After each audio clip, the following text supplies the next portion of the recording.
Hello everyone, welcome back to Gamescom. Holly and I have been experiencing a game that's a bit scary, and it's called Until Dawn, which you've probably seen it at the PlayStation press conference, but Holly's played it, and I've seen it a bit further on than where Holly played. So do you want to tell us a little bit first about how you felt when you were playing the game? A lady popped up, I screamed blue murder. After about a second, at first it didn't quite register and you were like, oh, she's handled that well. Then I screamed murder, dropped the loudest F-bomb, and then proceeded to stop playing. Because I said I'm not doing that again. That was it. Just to make this clear, the lady that Holly's talking about wasn't just a normal lady. It was a horrible, grudge-esque, ghosty, orphan-y white thing that was dead, and it was terrifying. It really was, because the game had done a real nice job of building up atmosphere up until that point, and then that was just it. Now, I couldn't hear the sound at that point, but we were in a booth where it was just like a completely blacked out room with just a scream for light, and then there's speakers in the corner of the room, not playing the game, but they're actually playing like a man like crying and wailing. Yeah, it was horrible. And then that was just it. That was, but Dave said apparently the music was building to a crescendo at that point. So I would have screamed and sworn. Either way. It was worse. I knew it was coming when I saw it in the presentation because I'd seen you playing it. It was worse because I knew it was coming, and the music was going. I was like, oh no, it's going to happen any second now. And then it happened, and everyone screamed, and I did a jump. Did you do a sympathetic jump? You thought I better had. They know they got me. I did a genuine jump, and Dave was watching it as well. Dave was. I could just see at the corner of my eye, Dave just shriveling up a bit in his chair, because I know how he likes horror games. But one of the most interesting things for me was they explained the butterfly effect, which is the kind of mechanic they have in place which affects the story outcomes based on what choices you make. And even in that little short thing that we played, there's so many different things you can do that affect what happens later on. Like you can find a clue, or you can choose to pick up some scissors. I picked the scissors up because obviously I saw scissors and thought, shiv. And then later on, there is a horrible man in a clown mask who attacks you, and you can choose to use your scissors to stab him or not. Obviously, if you didn't pick up the scissors, you won't have that choice. But in the presentation I saw, they did pick up the scissors, and he did choose to stab the man, but that meant that that lady got punched in the face by the psycho man, which led to her being tied in a chair with a horrible chainsaw coming down from the ceiling. What? That's horrible. About to die. And one of the amazing things is you get 8 playable characters. Any of them can die, any of them can survive, and also all of them can survive, or all of them can die. So there's no... They'd all end up dead on my playthrough, based on your choices, you could have any number. I think they said, they didn't say a specific number, but there's hundreds of possible endings. I guess if you think about how that could all play out, I mean, it's just ridiculous.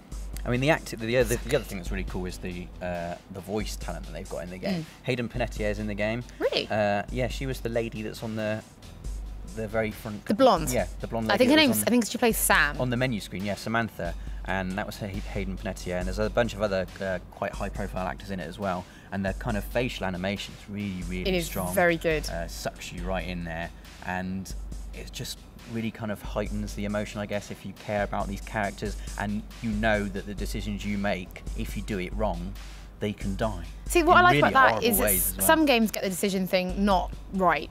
Like, it's so obvious with some games when you're making a decision, the outcome. This is the, it's blue, this is the good decision, this is the bad one, and if I pick the good decision, the people will live, people will die. So some people really get it wrong, but when you just can't tell, that's when you know it's right. Like when if you think, I think if I pick them up, I think scissors, shiv, I'm going to save myself, I'm going to stab it, but actually I've ended up screwing myself over. And there are some horrible moral decisions you have to make as well. I mean, if you want to go into Until Dawn completely spoiler-free, maybe don't watch this bit, because I'm just going to talk about something that I saw in the presentation that really kind of hit home how hard the moral choices are going to be. Yeah. Like the two characters, the guy and the girl that were in the bit you played, they end up both tied to a chair, and horrible chainsaws coming. Oh, both of them? Both of them are in the chair, and chainsaws are coming down from the ceiling, literally to saw them in half. And the horrible psycho clown gives the man a gun, and it's got one bullet, and he says you can either shoot the lady or you can shoot yourself. And then what, will they let the other one go? And the other one gets to live, yeah. And so you're just there with this gun, and you can move the gun with the dual shot. Yeah, like, that's how it kind of moves. Characters, and you can move the gun between one and the other. If you point it at the girl, she starts screaming, and it's horrible. It's really horrible. And he points at himself, and you've got complete control over what happens there. I guess you can also choose not to shoot. Well, I guess that's got to be an option. Live with those consequences as well, which is another cool thing. They were keen to stress that when these prompts come up, you can choose not to make a decision, and that is a decision in itself. Yeah, it's like the secret third option. Yeah. But like we said that, the DualShock, because obviously the game was kind of originally announced for Move. Yeah. But it's kind of come over now to PS4, it's DualShock 4, but a lot of it is still very sort of integrated. So you've got your flashlight, for example, and obviously so obviously you're moving with the left analog stick, but where you're pointing with DualShock is where the flashlight is going. Yeah. And there's one point I think I've seen, like, if you cover it, you can cover the flashlight. You're turning a page of a book, that's the touchpad. Yeah. It's really... You can pick things up and examine them and find clues. Yeah, so you're kind of turning the DualShock in your hands the way you'd be turning... If you're still not sure what it is, I would describe it as a horror heavy rain. It's almost like that. I think that's a really safe way of kind of going for it. The same kind of decisions making kind of thing where each character can die. And that camera. So the camera angle, I really picked up on this. So if you're walking down a corridor in a horror game, if you're able to swing the camera around yourself, you'll want to see what's coming. Yeah. This gives you no option. The camera is beautiful. It's so well placed. I'm walking down the corridor, I'm forced to see the character walk towards me. And when I get to the corner, I am forced to turn corners blind. It's like, and it adds to that. Classic old school Resi Evil style, fixed camera angle. Good fixed camera angles, not like, oh my God, this camera is just blah. But it was very, very impressive. We're going to make Dave play it. Yeah, we are. You guys can't see me. He's looking really sad now. He's behind there shaking his head. But you are playing it, Dave.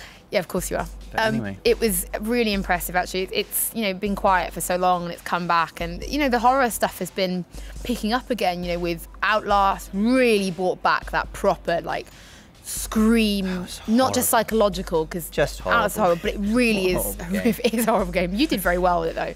And obviously we've also had PT that was kind of on stage, so there really is this kind of come back to life for a really, it's a really well-loved genre. Exciting times. It certainly is exciting times. If you want to see more videos from Gamescom, we've got absolutely loads on the channel at the moment, so make sure you subscribe. Ooh. Bye.